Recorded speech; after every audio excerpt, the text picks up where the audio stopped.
All right, all right, all right. We are here, episode 58, boys. In honor of 58, I got Brian Giles. So let's talk about the boy a little bit, huh? You guys familiar with the man? Oh yeah. Yeah. Okay, that's kind of the reaction I was hoping for. So we're just going to talk about his stint with like Pittsburgh just a little bit, a couple career things, and we're not going to mention that he's apparently a huge piece of shit now. So we're going to avoid that. But you know, his stats were worth talking about. In 2002, he slashed 298, 450, 622 with an OPS of 1.072, with a 177 OPS plus, 174 weighted runs created plus, 444 WOBA, and he hit 38 or 39 home runs with 135 walks and just 74 strikeouts. So that's dumb. I wouldn't have thought that. That's for sure. And he was probably second in a lot of those categories to Barry Bonds. Maybe should we talk about that? What do you think? Because I have his tenure with Pittsburgh, and I have some of those ranks. So he ended his tenure with Pittsburgh with a 308, 426, 591, and 1.018 slash line with 165 home runs, 156 weighted runs created plus, and a 158 OPS plus. He walked 16.7% of the time, and he struck out 10.9% of the time, and that's almost 4 years or almost 5 years with Pittsburgh. I can't remember off the top of my head. But if we're doing Pittsburgh batters with at least 2,000 plate appearances, he ranks first in weighted runs created plus, first in OPS, first in on-base percentage, and slugging. Ralph Kiner is actually second in all of those with a 154 weighted runs created plus, 971 OPS, 405 on base, and a 567 slugging, all compared to Giles with the Pirates. Yeah, but the juices weren't flowing yet, you know? That's fair. But I'm a little surprised some of the some of the older guys didn't make it in there. What's Stargell, Roberto Clemente. For sure. That's the one for sure. I would have thought would have been first or second in those categories. So that's pretty good. You got old Brian Giles doing it out here, man. Brian Giles is actually 0.009 points away from being the 15th member of the 300 batting average, 400 on base, 500 slugging club. 9 points away. Wow. Still time. There's still time. He should make a comeback, dude. Let's do it. I mean, do you even risk it? Do you even risk it at that point to come back and, even try, dude? No way. Nah, you just let it go. Yeah. Plus, we probably wouldn't welcome him back. He also collected the first hit at Petco Park, which is just cool. So he got traded over to San Diego, made the debut in their opening day, and collected the first hit. So look at him go, huh? Good for him. Good deal. Hey, boys, let's just go ahead and get going. Let's get rolling with this stuff, huh? Hell yeah.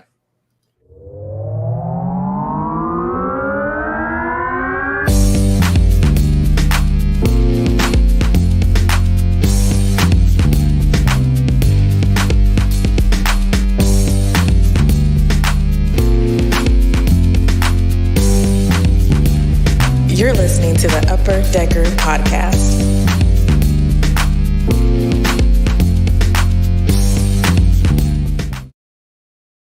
All right, episode 58. You guys like that? I got me going a little bit, buddy. I'm big hype right now. I've been doing some stuff. Our boy D. Mendy, David Mendelson, my guy, Triple Play Fantasy. What's going on, dude? Thanks for tuning in to the first live airing of the Upper Decker Podcast. Oh, we didn't even do our tagline, dude. I got so distracted by David. Come on, Dave, my guy. Welcome back. It's episode 58 of the Upper Decker Podcast. I'm your boy, Ty. I'm your boy, Tone. And I'm your boy, Dan. And the boys are back in town, baby, and we live in this bitch. On this episode, we're going to do World Series winners and award predictions. So that'll come later. But for now, Mr. Tone, you got some birthdays for your boy? I do have some birthdays. First up, we have Mr. Scotty Rowland. He's 46 this week. He is a Rookie of the Year winner, 7-time All-Star, 8-time Gold Glover, and winner of the 2006 World Series. Funny little story for you. So he was actually only eligible for the 97 Rookie of the Year award because of kind of a fluke in 96. On September 7th in 1996, he collected his 130th at bat early in the game, and that was the limit for him to be considered a rookie. His next at bat, he got hit by a pitch, which was an at bat. Right. He got hurt on a hit by pitch, ended his season, and came into 1997 as a rookie. Dude's out here cheating, bro. Just cheating. What do you know? All right, boys. Next birthday. Ty, you're going to love this one. You ready? King Felix, man. You know he is 35. Only 35 years old. Only 35. We have to ask the inevitable. Is King Felix's reign, has it come to an end? I don't know. He'll probably sign another deal for 2022 and then fucking opt out of that one too. Yeah. The Venezuelan pitcher is a Cy Young Award winner, 6-time All-Star, 2-time ERA title winner. Truly one of the best pitchers of our generation. Never quite got the recognition, playing for that terrible Seattle team. But man, he was so good from 2009 to 2014. So 6 seasons. He started nearly 200 games to the tune of a 2.73 ERA, a 1.099 WHIP, and collected 1,358 strikeouts in those 6 seasons, which is also a ton considering he wasn't really a high strikeout guy. And anytime I'm talking about King Felix, I got to talk about one of his 3 all-time hits, his only home run, the freaking walk-off against Johan Santana. It was his only at-bat of the season. It was the second hit of his career, and it was a grand slam off Johan Santana. Pretty freaking sweet. That is awesome. Hey, guess what I forgot I could do? Hey, what's that? Look at King Felix, bro. Hey, there's King Felix. Look at him. Got the King's Corner behind him and shit. Love it. Yep. And then our last birthday this week in your Tony Tones dope name of the day it's Catfish Hunter. Ooh. Oh, great player, great mustache, great name. He's probably like 19 in that picture too, because people back in the 70s just looked like they were 40 years older. Yeah, than what what's they with were. that, dude? Like mustaches are back in now. I'm gonna at least say that, but but like we don't look like we're like in our 50s. No. How is that possible? Right. I mean, I'm 28 and I still look like, I need to have an adult with me when I drive. Well, so you probably do, but yeah, you probably should. Yo, dog, shut up. Catfish Hunter would be 75 this week. He won 21 plus games, 5 straight seasons, 5 World Series wins. Holy crap. Appeared in 6 of 7 World Series from 1972 to 1978. So he was he was there every year in the thick of it. Threw a perfect game in 1968. And that was actually the first regular season perfect game in the American League in 46 years. Oh, no way. Yeah. Wow. I had no idea. So, couple fun facts for you. He was the subject of a Bob Dylan song titled Catfish. Didn't know that. Tone, how's that song go? Oh, I'm a catfish, just catfishing for some catfish. Actually, if it was written by Bob Dylan, I'd be like, hey, I'm a catfish.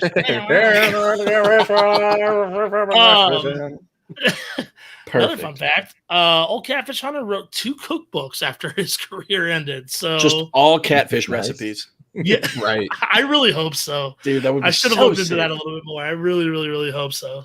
Oh, dude, they're on back order on Amazon. I already checked. Oh, okay. They're still pretty popular nowadays. Just because I can't let this go. I looked up when he played for Oakland. It was his age 22 to age 28 seasons. And that picture, he looked like he was 40-something years old. And he was no older than 28. 5 years older than he was at that point. Yeah, age 22 to 28. So at the absolute oldest, he was 28 in that picture. And he looks like he is literally 40. Yeah. He's in his 50s working at the Buick plant, coming home to, a nice home-cooked meal from the old lady. Like, no. Right. They must have just had it hard back in the day, my guy. I don't know. They just don't make them like they used to, I guess. So This is true. Hey, let's go do some Wheelhouse, boys. What do you think? Let's go talk about some shit, huh? We can talk about real baseball? Real baseball, dude. It's really happening right now. Oh, yes. So hype about it. So, Tone, I don't know if you want to cover your ears or mute your headphones or something for this one, but we're going to talk a little bit about Lindor. No, it's fine. Let's do it, man. Cool. Good for him. So Steve Cohen, mastermind owner of the Mets, agreed to a 10-year, $341 million deal with Francisco Lindor. That'll go from 2022 to 2031. He'll be riding out there in New York. Got a $21 million signing bonus, followed by a flat $32 million per year salary. $5 million of each year will be deferred and paid from 2032 to 2041, totaling $50 million in deferrals. So Dude, there's a legit possibility that I won't be alive in 2041. Oh, yeah. No, for sure. No way. You want to know what's so far from now? You know what's even dumber? That's only 6 years after the last payment they will make to Bobby Bonilla. Oh, that's the last of the deferred payments. His actual contract is over before Bobby Bonilla will stop getting money. He will still get paid afterwards. Wow. Unreal. Did you notice the Lindor deal was like $5 million more than Tatis? Yeah. Kind of a statement, I think, you know? Mm-hmm. Yeah, absolutely. It was $1 million more, wasn't it? Didn't Tatis sign at 340? Oh, yeah, 341. Yeah, you're right. You're right. Yeah. It's like, yeah, fuck you. Mm-hmm. I have $1 million more dollars. I won't get it for 25 years from now, but I have right. He's got a 15-team no trade clause. He's got no opt-outs in the contract, so he's in New York for good unless, he waves to one of the 14 eligible teams. And man, I hope the Cardinals are on that no trade list, man, because I don't want to see it once the Mets start stumbling. You know what I mean? So it's the third largest contract in MLB history in terms of total guaranteed money. So good for old Mr. Smiles, and I hope he performs pretty damn well this year because I drafted him in fantasy like 4 times. So I think he's going to be all right. Yeah, I hope so. That's true. Something not fun. Yeah, dude. It's not good. Anytime there's no baseball for any reason, it's not good. The Mets opening series was canceled due to a positive test on the Nationals. In some close contacts. We later found out there was eventually 3 Nats that tested positive. And apparently they're awaiting the results of another test that's likely positive. So, COVID hit the Nats for sure. But they're just playing it safe. I can't fault them for that. I mean, you hate to see an opening series, games being canceled right off the bat, but at the same time, get ahead of it. Mm-hmm. Stop the spread, get it under control, and then hopefully we can just play baseball after that. So it looks like the Atlanta series with Washington starts today, is not going to start. I'm not sure how long that's going to go on. But they've got a doubleheader scheduled tomorrow. Do they? Okay. Right. So hopefully we get them both in. Yeah. And we're doing the 7-inning doubleheaders again this year, right? Ooh. Or are they 9? Last I heard they were doing 7-inning doubleheaders, but I tell you what, as 3 fellers with a baseball podcast, we should know. Probably know that shit, right? Well, if they could ever actually agree on the rules ahead of time, it would make it a lot easier for us. No shit. Yeah.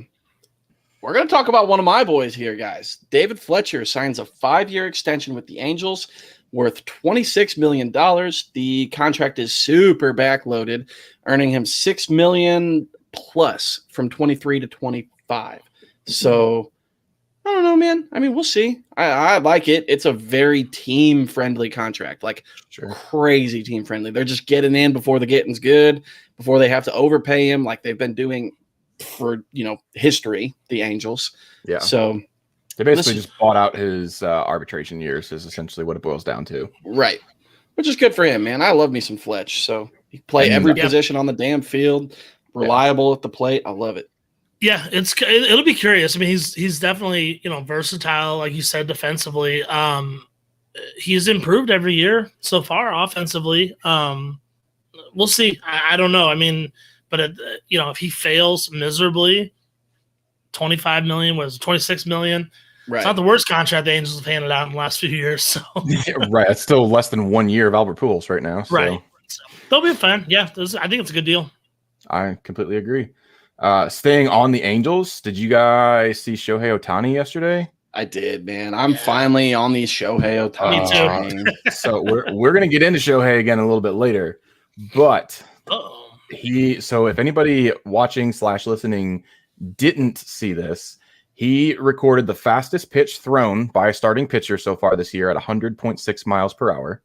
And then later in the game, he also hit the hardest hit ball of the season with an exit velocity of 115.2 miles per hour on an absolutely crushed home run. Yeah, it really was. God, I want this dude to stay healthy all year. I want one full season of Shohei Ohtani so freaking bad because he is so much fun to watch. Dude, it was awesome. And, Mendy, if you're still out there, dude, sorry it was off Dylan Cease, man. I saw it, and I immediately thought of you, my guy. But it was also the first time in, 118 years that the starting pitcher had batted second in the lineup. Mm-hmm. It's insane, man. He's out here doing some shit. It looks like Madden's going to let him just get after it all season, and I'm excited to see that. Speaking of your boy being excited, Nate Lau is getting pretty comfortable down there in Texas. He's getting the everyday playing time. He's looking good, crushing a couple dingers, I think. He's got 10 RBIs through his first 4 games.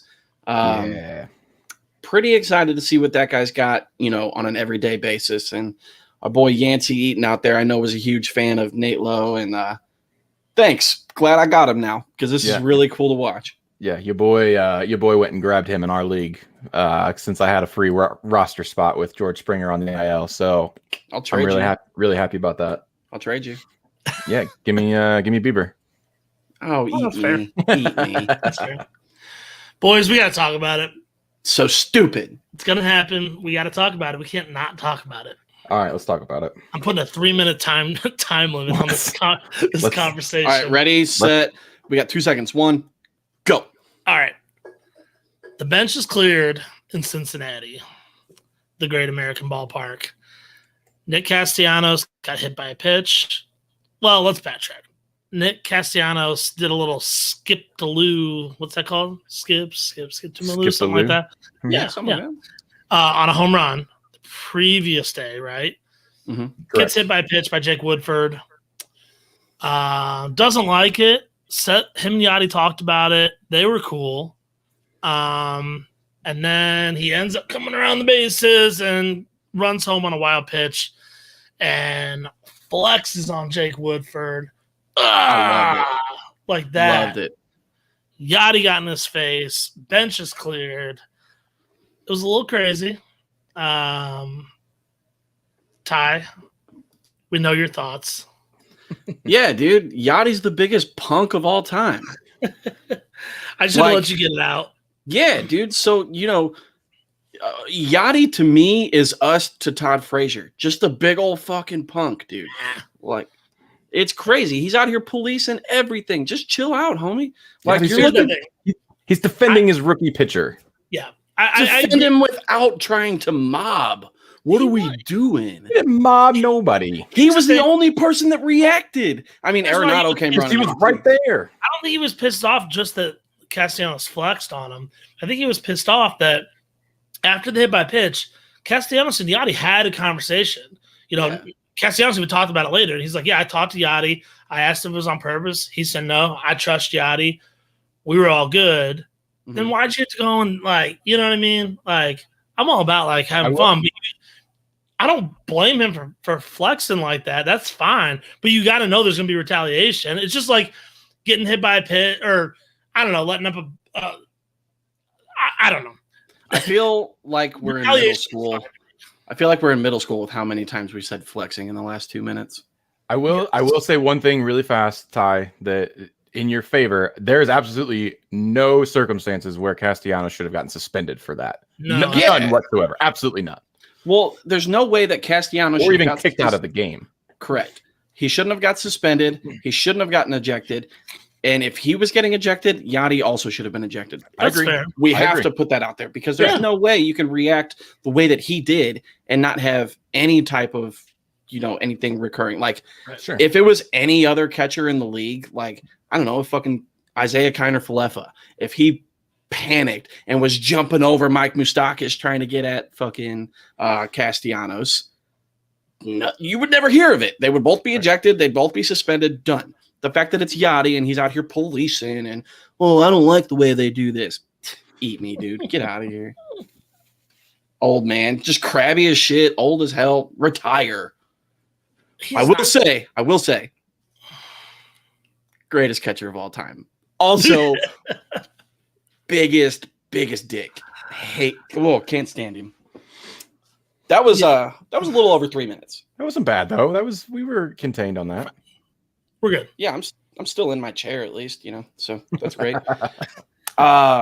You guys been watching that boy up there in Chicago on the South Side? Yerman Mercedes, dude. He was named AL Player of the Week. He just made his debut. So Player of the Week is a pretty good honor. He went 9 for 14 his first 8 at bats. He had hits, first 8 consecutive at bats. Yeah. It was unreal. He was 9 for 14 this week to the tune of a 643 average. He had 2 doubles, a home run, 6 RBIs, 2 runs, and a 1.643 OPS in 3 games. It's pretty good. I mean, it's all right, yeah. Yeah. It's almost as good as me in softball last week, boys. I tell you what, I was going off. You did hit 2 dingers, man. Yerman Mercedes can't do what I do, dog. That's all I gotta say. He's about to fizzle out. Watch. Well, I mean, probably. Isn't he like 35 or something? I don't know, man. But there's no way he hit 643 all season. Did you see keeping it up north there? Did you see Akil Baddoo? Dude, I love that guy. Right? It was first at bat. He hit the home run. It was first pitch, I think. Yeah. I mean, he was 1 for 3 in that game, but yeah, first at bat, first pitch, whatever it was, and just smoked it. It was awesome. Yeah. He had a grand slam today too. Did he really? Mm-hmm. Yes. He was the one we were watching that spring training game, and I didn't know how to say his name because the name on the back of his jersey looks real weird because it's Baddoo. Oh, yeah. But I couldn't tell if it was Badodo, Badoodoo, Badobi. I didn't know what the hell was going on. It was just like, bow! I was losing it, dude. Hey, Tone, you want to talk about the first position player pitching in the 21 season, my dude? I do, totally. This gets me so excited, man. Position players pitching is one of the greatest things about the game of baseball. So Kai Tom, believe that's the reason. That's the reason I gave it to you because I didn't want to try. No, I know 100%. That was the reason you gave it to me. Cool. His name is Kai Tom. He took the mound for Oakland in a 9-2 loss against the Astros, but he retired 3 of 4 batters. Didn't let up a run. Perfect ERA, career ERA. Fly out, ground out. And I know at least one of the batters was Altuve. It was like within the heart of the lineup. Okay. The best part, well, not the best part, but almost the best part was that it was just his 3rd major league game. This guy doesn't even have a hit yet. I don't even know what position he plays. Pitcher now. He's a pitcher, bro. Right. His fastball maxed out at a whopping 72.4 miles per hour. Killing it. Nice. And the best part, truly the best part, was that his mom was in the stands for the whole thing. So that super cool. Again, huge fan of when position players are pitching. It's the most fun thing in all of baseball. He is officially an outfielder, by the way. Pitcher. Outfielder / pitcher. We got the next Shohei coming up right here, my guy. I like it. Ooh. I want to keep it on Oakland for a second. Did you guys see all of the shit that the A's did? Like, they were obviously, the fans were booing the shit out of the Astros, and then the PA guy played Before He Cheats when they were reading the Astros the lineup. Yes. Oh my God. Some Carrie Underwood. I love it. Old Joe Bovacanti, one of my friends, she kept thinking they were saying Ty Cobb, which I don't think it's Ty Cobb though, right? It's not. Who? Kuai Tom. That's not Ty Cobb, right? Oh, I don't think so. I think Ty Cobb died a long time ago, but I'm pretty sure. I mean, has anybody checked? I'm not 100% on it. Well, let's hope for Tom's sake that he's not Ty Cobb, because the last time I checked, Ty Tom. I see it now. Okay, yeah. Real quick before we get into our World Series winners and award predictions for the year, just want to go ahead and ask y'all, hey, head on over to anchor.fm/upperdeckerpod/support. You can donate $1, $4.99, or $9.99 a month. It just helps us get, better equipment, pay for subscriptions to StreamYard, because we're doing this now. We can take Dan to the groomer with that money. Like, it would be great. We'll do whatever. Ain't happening. Buy hella potatoes for us to eat. Whatever it is, super appreciate it. Just go check that out. Follow the link, anchor.fm/upperdeckerpod/support. If you want to do a one-time donation, just send us an email, send us a DM on Twitter, Facebook, Instagram, wherever. All of that is on the ticker down below. So go ahead and just type that in. Go follow us. Leave us a rate and review on Spotify, Apple Podcasts, and or Google Podcasts, wherever you can do it. Boys, are you ready? Let's do this thing. Let's wrap up these predictions. Who's winning the World Series this year right off the bat? Dan, who you got and how many games, my guy? I got the Dodgers over the White Sox in 6. Okay. I don't think the White Sox make it, but we'll talk about that in a second. Yep, we will. Okay. I've got the Dodgers over the Yankees in 7. Okay. Boys, I'm letting them hang. Do it. I'm doing it. My dark horse World Series predictions for 2020 is my official World Series winner prediction for 2021. I've got the Mets over the Yankees in a New York showdown in 6 games. Subway Series? Yeah, bro. The MLB couldn't ask for anything better than that. That's true. Yeah, I mean, from a publicity standpoint. For sure. The biggest stage, Mets, Yankees, just especially like after the Mets just went all in. They've done everything that they can, except for the fact that Luis Rojas doesn't have Dom Smith starting today. So, Luis Rojas, if you hear this, you're on my hot seat at least. However, Mets over Yankees, 6 games, and it's mainly because they're going to get Cookie back later. They're going to get Noah back later. That rotation is already good, but that mid-season addition of 2 injured, top of the rotation type guys. Sure. Adding them back is going to be a huge boost. And you go up and down through that lineup, dude, and it's just crazy, man. Crazy good depth. I think it matches very well with what the Yankees have. Like, the Yankees don't have as much depth per se, but definitely like their starting lineup and their, starting rotation is turning out to be pretty good so far this year. So I give it to the Mets strictly because of the depth. It's a long season, boys, I tell you. That's true. And we've seen the Yankees have a little bit of injury trouble. So yeah, we've also seen them blow it in the last game with your favorite closer like 3 years in a row. He's still good in the playoffs. We're gonna make it 4 in a row though, except for the last pitch, dog. You know what I mean? We'll see. We will see. Yeah. I think those are all legit picks though. I really didn't want to pick the Dodgers, but like it's hard to not. You know. In my head, the Braves knocked the Dodgers out in the division series. The Mets knocked the Braves out in the championship series, and then the Mets win the World Series. So I think I had the Dodgers beating the Padres because the Padres came in as a wild card. And then I think I had the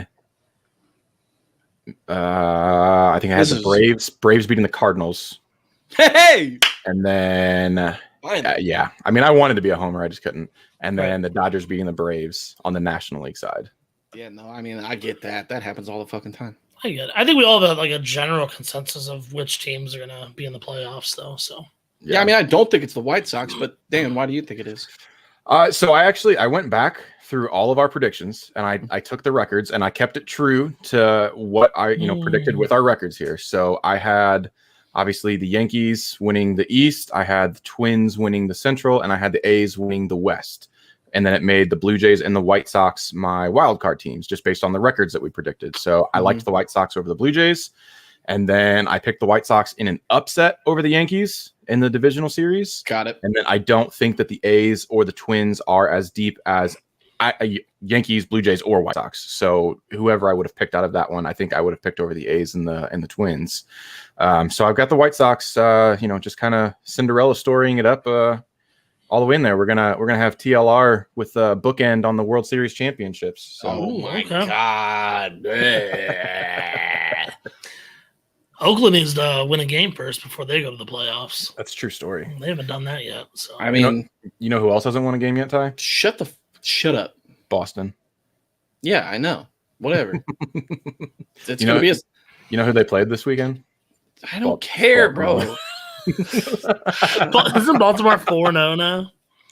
Yeah, it's the first time. 3-0, 4-0. It's the first time that the Red Sox have started 0-4 when they played those 4 games at Fenway in like almost 100 years. It's been a long time since they've started off that bad. They're just getting ready for the Cinderella story, my dude. Okay, all right. They're gonna go on like a 30-game win streak. I don't think they're a Cinderella. Well, so they'll be they'll end the season with a 30-game win streak, and they'll be 40 and 120. So unbelievable, dude. All right, I'll give you their Cinderella story if they win it. That's fine. Okay, perfect. Tone, what are your thoughts? You got Dodgers over Yankees in 7. Yeah, man. I mean, the Dodgers.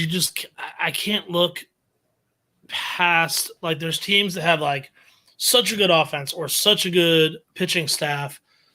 And they're in the top 2, 3 of both of those categories. And they're too good, man. Like, it's unbelievable how much depth they have, too. We talked about it before, but you get rid of Kike, you get rid of Jock, and you still have so much offensive depth. And you all these guys that can play every position.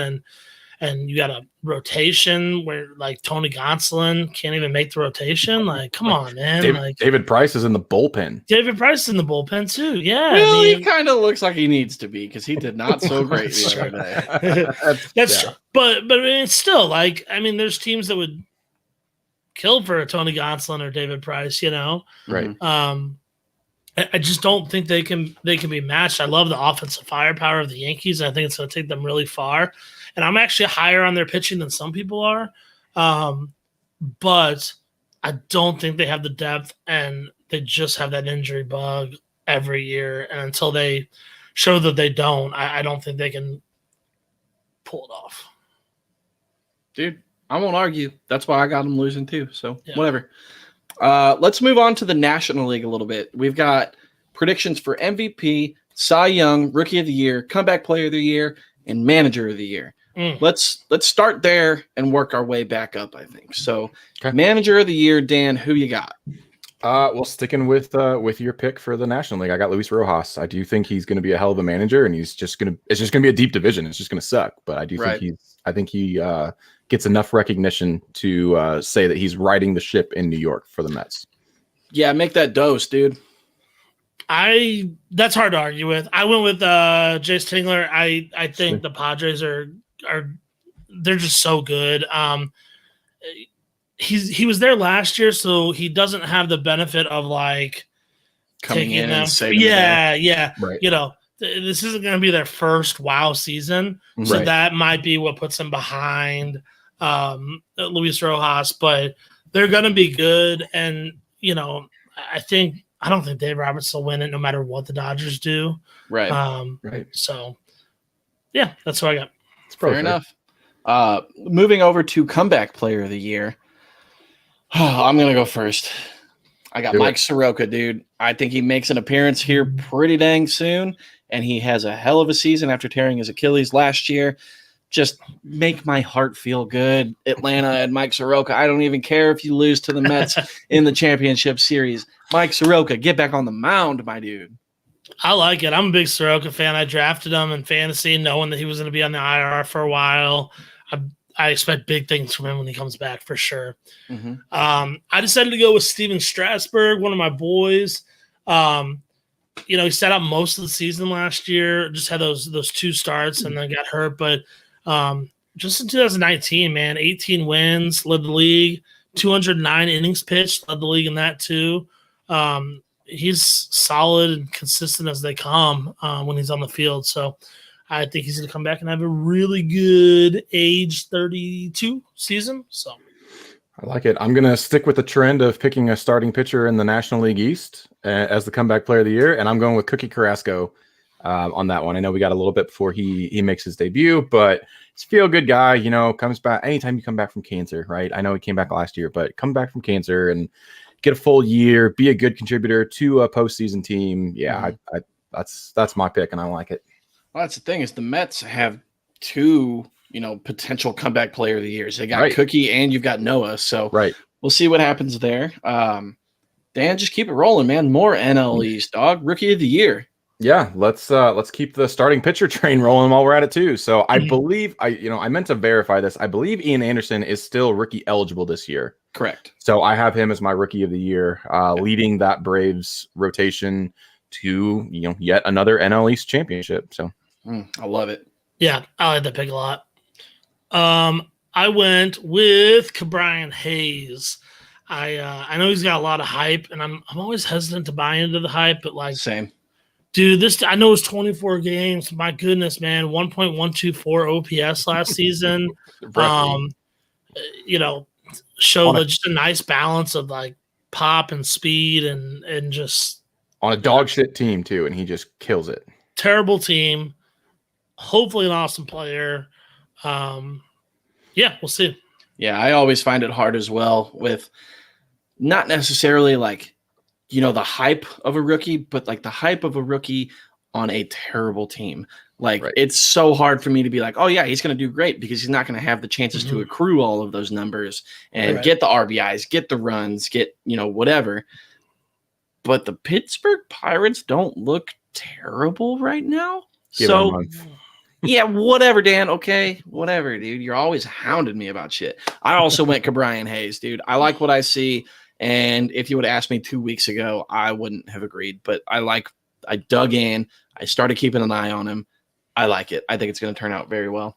I also real quick want to point out with Ke'Bryan Hayes that the 24 games he played last year didn't end his rookie eligibility. So he's still eligible this year, obviously. That's why we're picking him.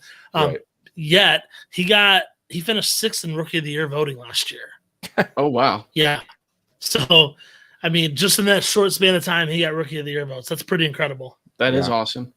We're going to move over to a pretty familiar face here for Cy Young. I got DeGrom. I got DeGrom taking it again, dude.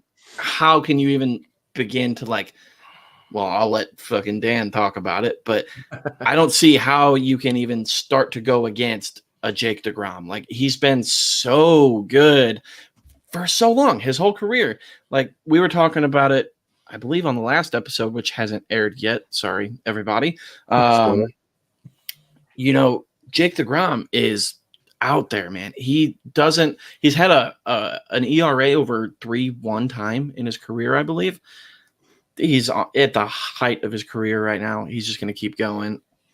You're not going to slow him down. I 100% agree with that. Except for you don't. I do think that DeGrom is going to have a phenomenal year. The only reason that I'm picking somebody else is because I truly believe that there is such a thing as voter fatigue. And I think these baseball writers are going to get tired of writing DeGrom's name. And if somebody has even a remotely close year or similar year to DeGrom, they're going to give it to them. Sure. And so I went with Luis Castillo, even though he had a rough outing on opening day. It was also 30-something degrees on opening day. So I'm going to give him a little bit of a pass on that one. Because I think he has the stuff to be just nasty and, rack up the strikeout, the sexy numbers, right? The strikeout numbers will go up. I think the ERA, will come back down after opening day. And like I said, as long as he's just close to DeGrom's numbers, I think they'll give it to him. Sure. I respect that. I totally agree with the voter fatigue. Like you said, that is a possibility. I also want to point out that I almost changed my answer to Trevor Bauer after his opening day, or not opening day, but his first pitching performance this year. My goodness, he looked good. But I went with Jacob DeGrom as well. Everything Ty said, I think he's going to just be the best in the league again, and he's going to win it for the third time in the last 4 seasons. I dig it, man. Dan, I like what you got, so I'm going to piggyback here off of you on the MVP. Who you got, buddy? Yeah, I've said this before, and I will say this again. I got Ronald Acuna Jr. taking home his first MVP this year. He's been nothing short of MVP caliber every year he's been in the major leagues. Mm-hmm. He's just been slightly outdone by a Cody Bellinger or a Christian Yelich or whoever. So I think he gets it this year. I think this is his time. Yeah, those years, recently where Bellinger and Yelich won it, like they were boosted by, a month or two of like crazy off the charts numbers. Right. So I think that, with that being closer to the end of the season, everybody was like, oh, Bellinger this, Yelich that. Mm-hmm. Acuna just spaced it out throughout the whole season. So I think this year he's got a little bit of a chip on his shoulder. I think he finally hits that 40-40. I say finally, like he's been around for 15 years. But I think he gets that 40-40 this year, and voters can't look past it. MVP Ronald Acuna Jr. You know who I'm going with. Yeah, go ahead, bro. It's my boy Juan Soto, man. He's so freaking good. 22 years old. I think he's got several good seasons ahead of him, but I think he's going to start real big this year with an MVP award. He missed 13 out of 60 games last year, still finished 5th in MVP voting, led the league in batting average, on base percentage, slugging percentage, and OPS plus. Like he's just unreal, OPS plus or something stupid in a short amount of games. 218. 218 OPS plus. Yeah, absolutely, just ridiculous, man. 13 home runs in 47 games. He's just really, really good and really, really young. He plays with a chip on his shoulder. I like his attitude. I like his energy, and he is my definite vote for NL. What am I saying? MVP. There we go. I knew you could do it, dude. I had faith in you, bro. So we're going with the Young Bucks from the East. All three of us. Ronald Acuna Jr. for me and Dan, and then Juan Soto for Mr. Tone. Let's go ahead. Let's go over. I just want you to get this out of the way, Dan. American League Award winners. We got Manager of the Year. Who you got? Go ahead. Blah, blah, blah. I got Tony La Russa, man. He's going to lead the White Sox, all the way up to, close to that World Series precipice, right? He's going to get right there and just barely fall short. So he's my Manager of the Year. Sure. Gonna end up, going back to the World Series for what, the 10th time, but something ridiculous. Yeah. Yeah. Probably get like his third D-dub on the way home. Like it's gonna be great. That's third that we know of. I mean, come on. Tone, who you got, my guy? I got Charlie Montoyo. I've been riding the Blue Jays for a while. He's good.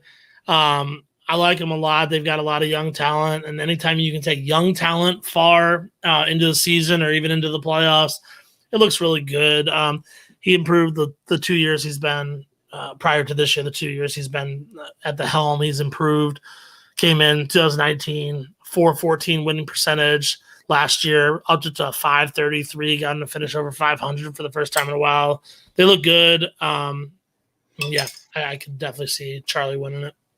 Cool. Sure. I have Mr. Joe Madden. I think he gets the Angels back to the playoffs this year. We've been talking about it. Big season from Shohei. I think everybody on that whole team just kind of puts it together. Joe Madden does his thing. They get to the playoffs. Maybe go a little deep. We'll see. And then, Joe Madden just wins it because he's Joe Madden. So I expect big things out there in LA this year. Our comeback player of the year, it's unanimous. He's probably already got it in the bag. Trey Mancini for the Baltimore Orioles. Yes, sir. Yeah. Love seeing that boy back on the field. Loved the hugs that he was getting from everybody in Boston. Even though Boston was getting their ass kicked by one of the worst teams, they still showed respect to our boy Mancini. And, dude, it was just great to see him back on the field smiling like he does, man. Handsome young fella. Look at that guy go. So do you guys expect, like, big things, or do you think he's just going to have, a season? Just have a league average season. That's all he needs to have. Right. I mean, I want him to do better than that, but, I think he'll have above average season. I don't expect him to be even an all-star, let alone like an MVP candidate. But I could see him having above average offensive production. Cool. I agree, man. I like it. I like what I saw this weekend against Boston, and I think he's going to keep it up throughout the season. He's an above average player in his career, right? He'll do that again. I just want him to have finish the year, buddy, so you can get this award. Dan, just keep going, man. Rookie of the year. Who you got? Yeah, I'm throwing it out there a little bit. Actually, I'm hyping up one of your boys, both of your boys, Tristan McKenzie out there in Cleveland.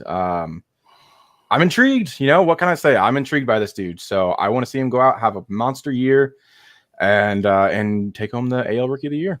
Yeah, dog. It took you long enough. Yeah.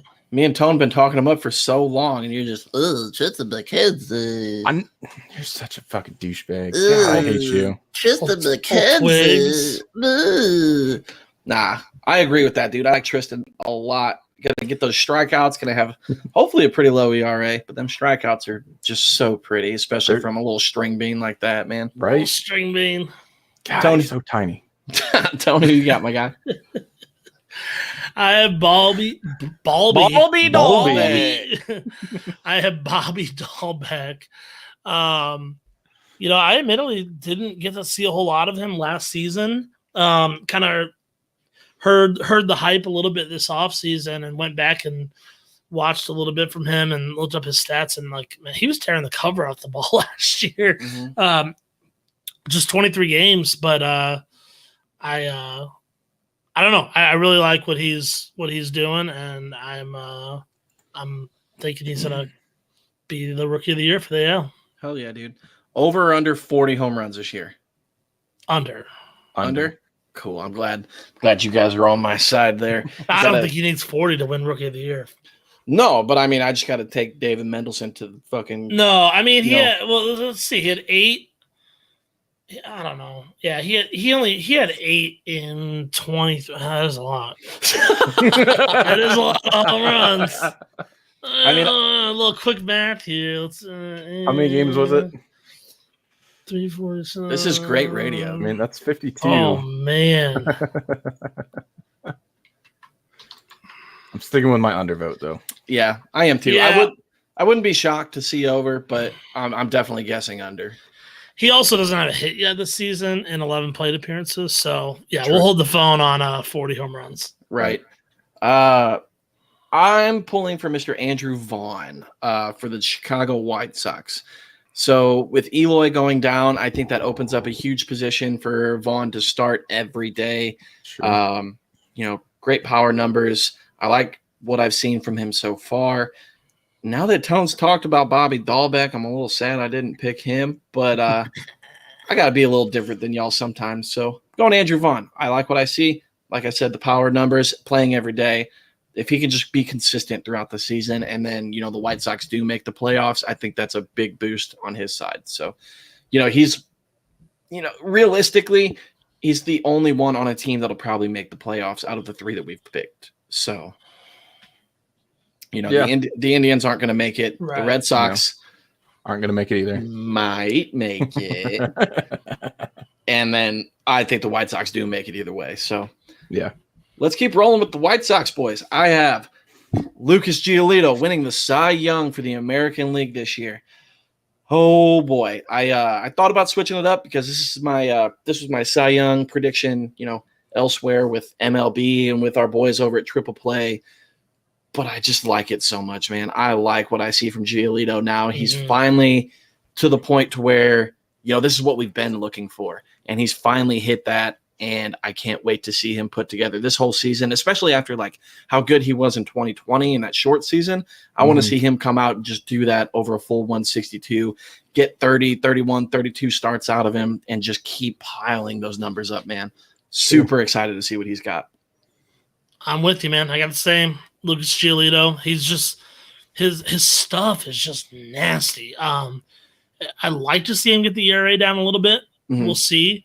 But he's got the strikeout numbers and just that dominant presence to earn him the Cy Young potentially, even without the ERA title. For sure. Real quick before we move on to you, Dan, I just got to say, Jucus Giolito. It's the dumbest one yet. I love it. That's a good one. That's the dumbest one. Yeah, nah, that's a good sure. one. Dan, who you got? I thought you were going to say Dobby Ballback earlier. I was waiting for it. You had a perfect shit. Dobby Ballback. That's way better. Damn it. All right. Shit. I'll work on it. Dan, who you got, buddy?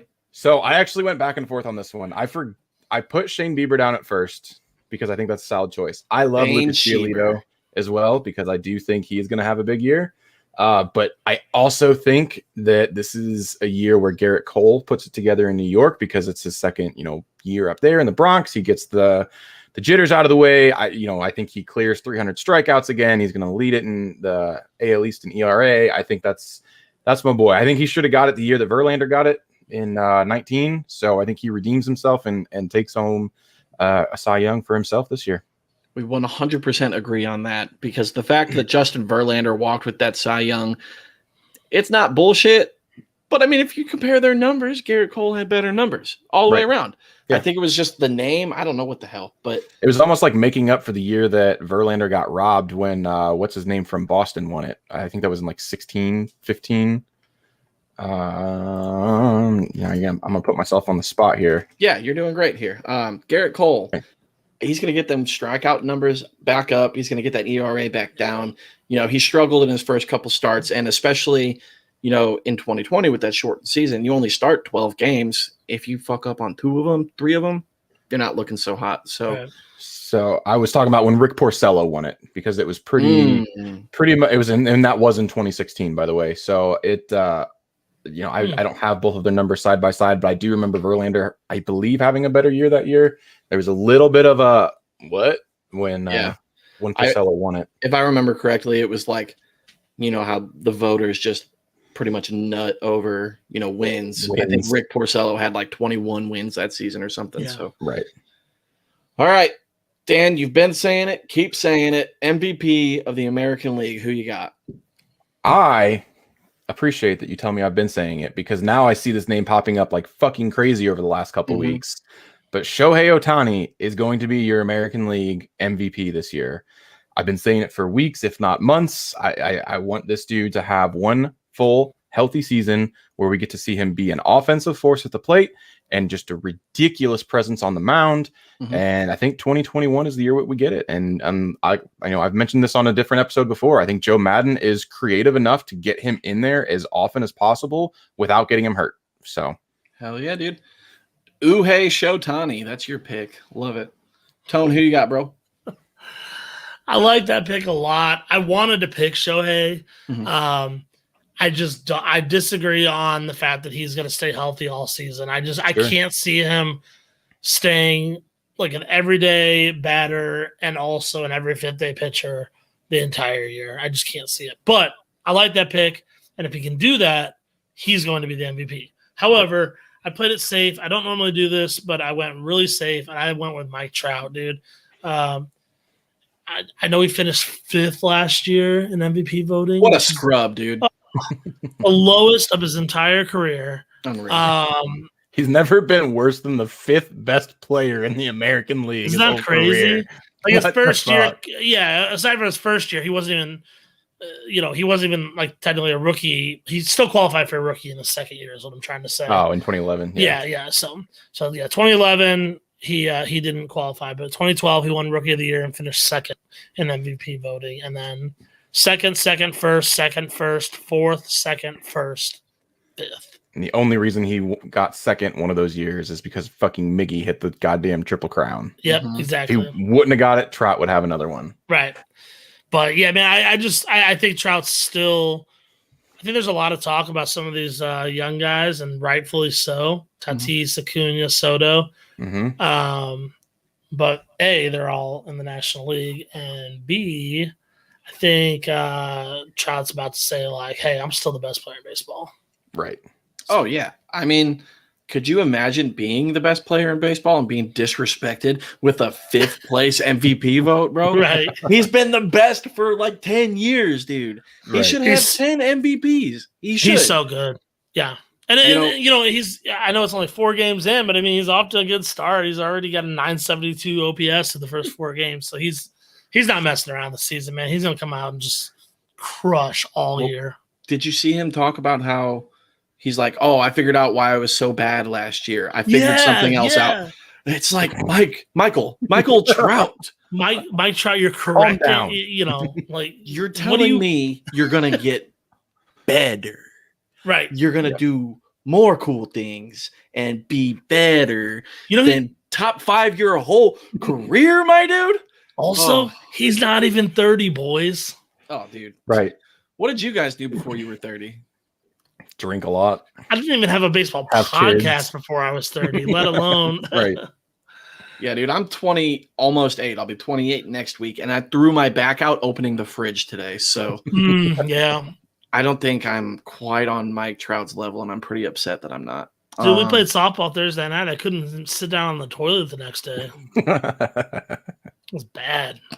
Just shitting your pants all day Friday saying I had to. I couldn't. My what's that called? Your hamstrings? Yeah. My hammies hurt too bad, dude. Well, as much as I'd like to talk about Tone's bowels the rest of the episode, I'm going to finish my MVP vote off. I'm going with my boy, Matt Chapman. Been talking about that guy. I like that his hips healed. He looks very healthy this year. Right back to it like nothing ever happened. If he can get that strikeout rate down, the average up, the home runs will come with that, and it's going to be undeniable that he's the best fielder and one of the best hitters.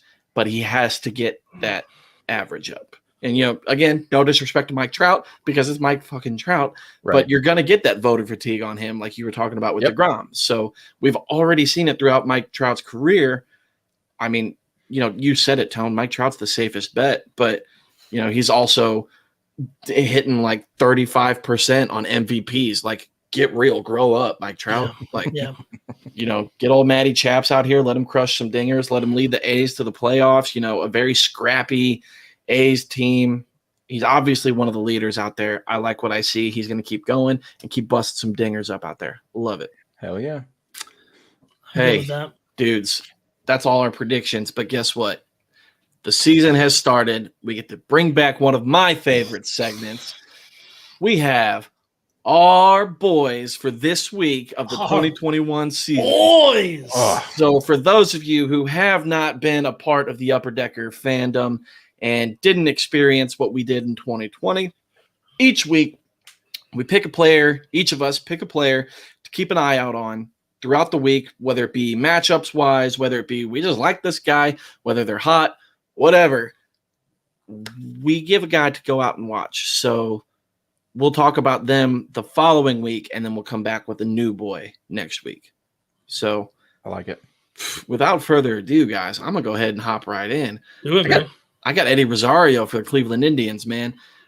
New team. He's over there just getting after it already. Filling in pretty well out there with Cleveland. He's got 2 games against Kansas City this week, 3 games against Detroit this week. All 5 of those games are at home. And so far this season, he's batting .375 with a home run, 4 RBIs, 3 walks, and a strikeout. So he's seeing the ball well. He's not missing. He's making pretty decent contact. I like what I see. I was a little skeptical when he signed, but, it was like an $8 million deal or something. So you're not going to miss out on any money. And he's just like, or the teams aren't going to miss out on anything, but he is betting on himself. So I expect a big year, and it looks like it's coming out very well so far. Hell yeah, man. I like that pick. I also like Eric Hosmer. Oof. Yeah. We've been high on him, and I don't know, man. I don't know what took him so long. I mean, he's always been a good hitter, but man, he just looks so good in San Diego. He looked good last year, and he's looking amazing so far this year. He's batting .636. 3 games at home against San Francisco this week, and 3 away versus Texas. Should be some pretty favorable matchups there.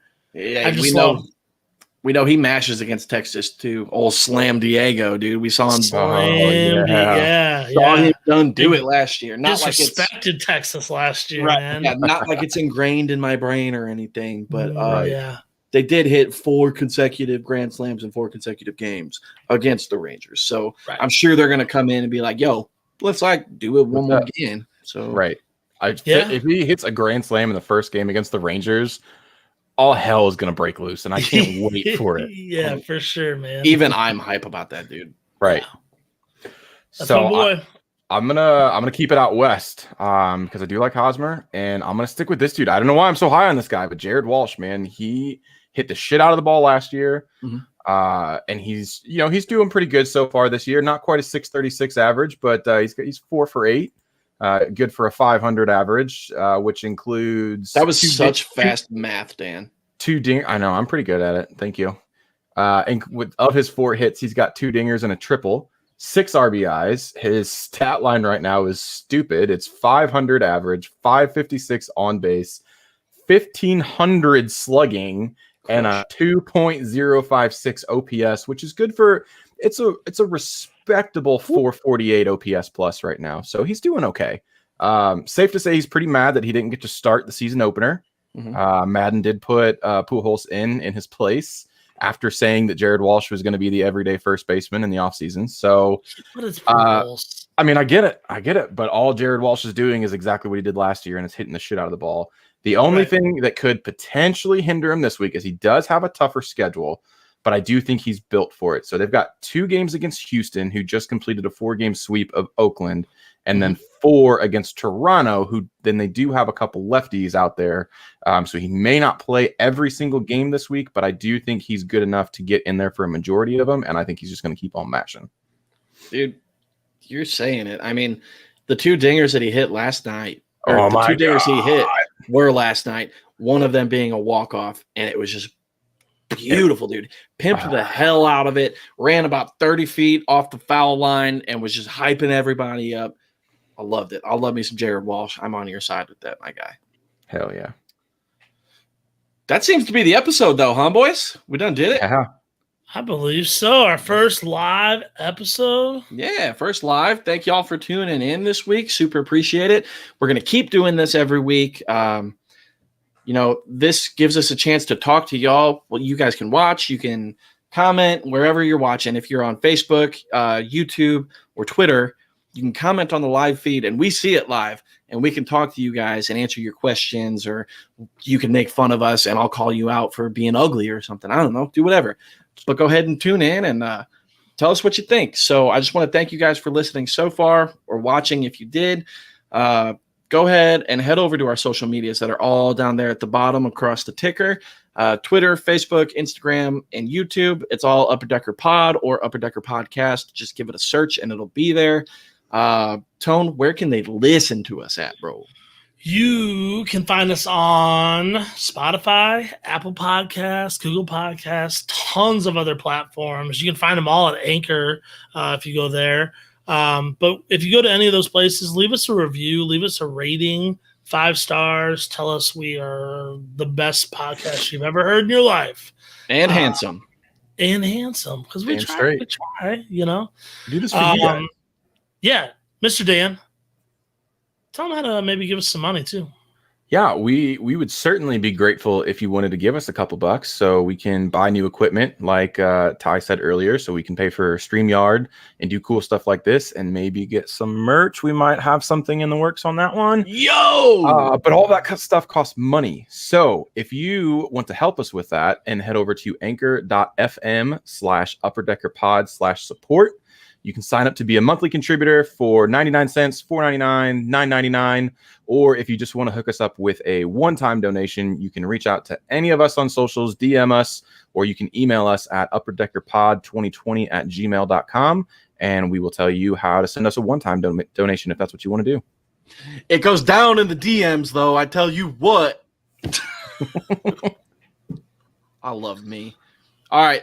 Thank you guys for tuning in to episode 58. We'll be back next week with episode 59.